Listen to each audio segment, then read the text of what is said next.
Morning, friends. Pastor Al, Friday, February 6th.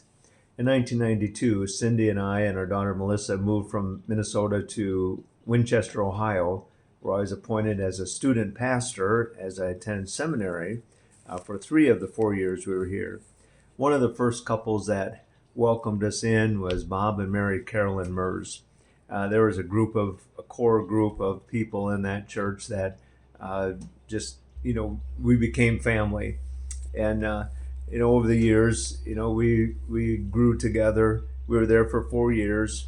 I became one of Bob's hunting buddies, and so we developed that relationship, which is extended on. And coming back to Ohio again 9 years ago, and just be able to reconnect with them a few times.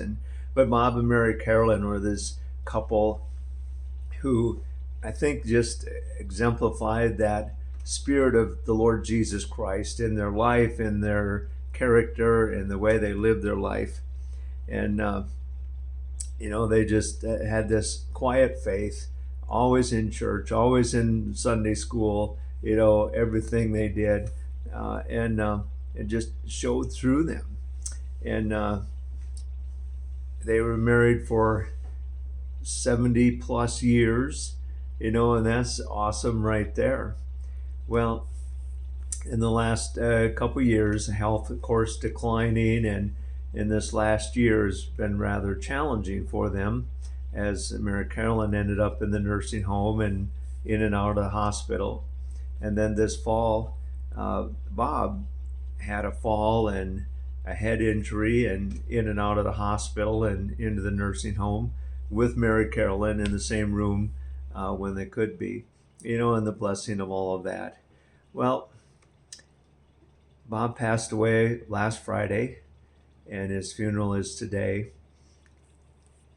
But Mary Carolyn passed away on Tuesday, and so her funeral is today as well, a joint service. There's something, kind of sad and yet somewhat exciting about that. Their son Rick, who attends my church in Mount Orb, had made the comment that mom and dad never apart, 70 years, hardly ever apart.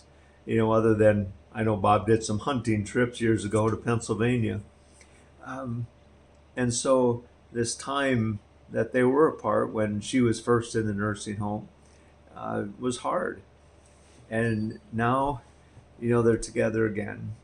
And as hard as it is for the family, for the two sons, Tim and Rick's family, to know that you lose both your parents within days, yet I think there's something kind of sweet about it, that they're back together, where they've lived their life together. And all of that we can say, they're just covered under the Spirit of God, the Lord Jesus Christ, and is who they lived their life for, they gave their life for, and they exemplified that sweet Christian faith and that love for people. So anyway, I just need to share that today. They were good friends of ours for, I guess, 34 years now. So we just thank God for their lives. Have a blessed day, my friends.